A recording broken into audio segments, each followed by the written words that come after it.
అమ్మ సహోదరి వింటున్నావా? అసలు నువ్వు ఎక్కడుండాల్సిన వాడివి? ఎక్కడుంటున్నావు?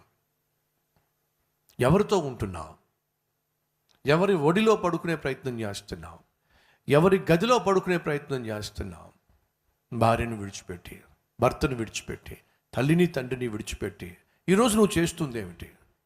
దేవుడు చూస్తున్నాడు. నీ పాపాలు చూసి చూసి తట్టుకోలేక దేవుడు కూడా నిన్ను ఎప్పుడో వదిలేశాడు.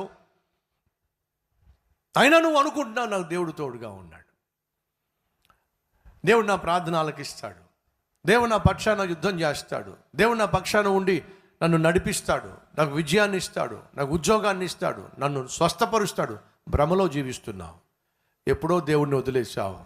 చూసి చూసి నీ పాపిష్టి వేషాలు చూసి దేవుడు తట్టుకోలేక నిన్ను దేవుడు వదిలేశాడు. జాగ్రత్త. దేవుని చేత విడువబడిన వాడు ఏమవుతాడో తెలుసా? చిక్కుల్లో పడతాడు.